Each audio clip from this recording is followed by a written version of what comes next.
Hi, this is Tom, and in this video we're going to take a look at what are called intercepts.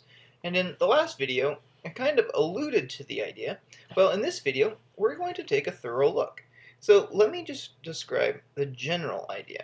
So say we have our graph,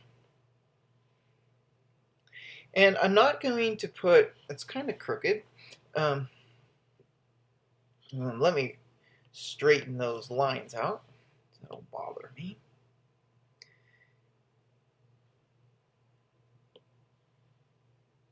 Okay, now suppose we have some parabola, and we'll draw our parabola here in red. Maybe the parabola comes down, curves, and it comes back up. Now, here's what we want to look at. Where the parabola crosses the x-axis, here, these are called x-intercepts.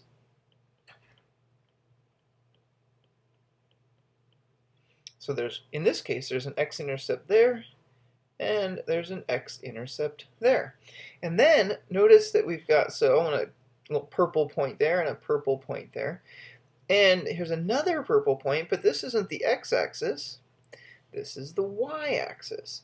So where it crosses the y-axis, we call it a y-intercept. Now, notice that where it's crossing the y-axis, we know for sure, we know that x is 0.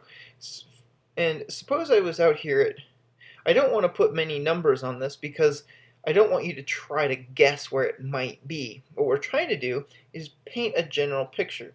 For example, if you count down with me from -3, then we go to -2, we go to -1, and then right when we get back to the origin now, we know that x is 0 here.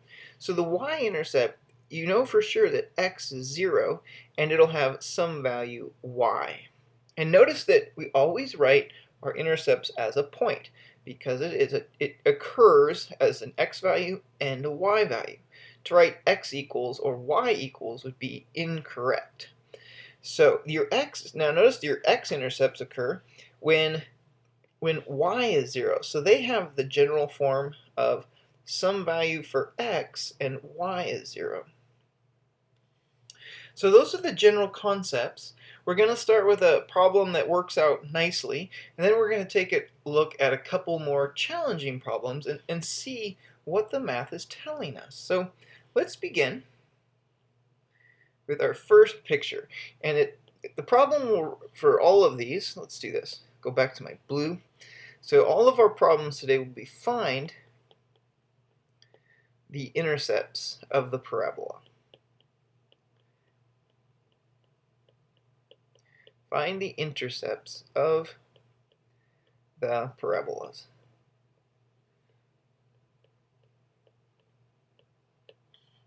So for our first one, we'll just call it problem 1. Let's take a look at the parabola y equals x plus 2 squared minus 1. And in our last video, we found out that if you have a parabola written in standard form, then we know right away that the vertex, we know it. We know that the vertex is, we change the sign on the value in the parentheses, so we'd write that as -2, comma, and then we just use the constant term, so -1. So let's do this. The first one, we're going to do this, find the intercepts, we're going to find by graphing.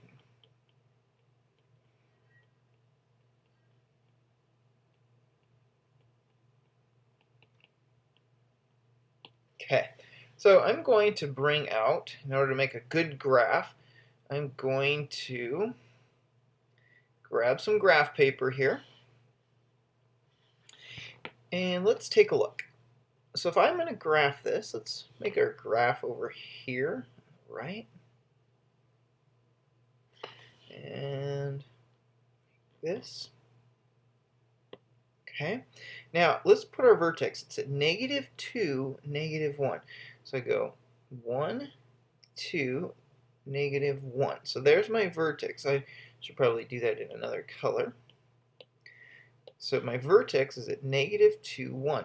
Now let's make up a xy table. Okay, now remember what we want to do is if the vertex is here at negative 2, then what we want to do is we want to take a look at the next point to the left, which would be negative 3, and then the next point to the right, which would be negative 1. So let's try those values now. So from when I graph this, let's try negative 3.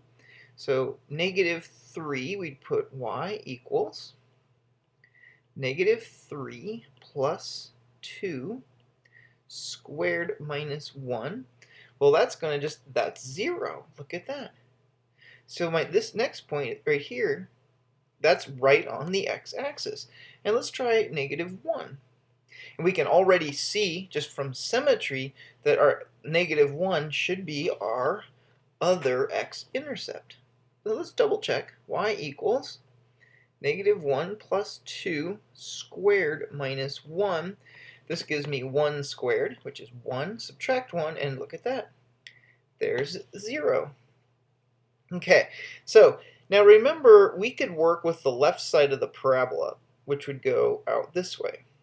But notice that we're getting further and further away from the y-axis. So there's really no reason to continue out with negative 4 or negative 5 if you're just interested in intercepts. So what we want to figure out is the next value that we could choose is 0. Well, when x is 0, that's when the y-intercept occurs. And that's what we saw back up here. Okay, so let's try this. So if I put in x is 0, that means y equals 0 plus 2 minus 1. So 0 plus 2 is 2. You square it to get 4. Subtract 1, and we get 3. So at the point 0, 3, right there is the next point on the parabola. And that's it. We're done. So we have x-intercepts. Let's write down what we found. X-intercepts of, we have negative 3, 0, and negative 1, 0. And we have y-intercept of 0, 3. And that is the most simple example of how you can find the intercepts by graphing. In our next video, we're going to look and find, well, what happens if they don't land nicely on whole numbers? So, thank you for watching. See you in the next video.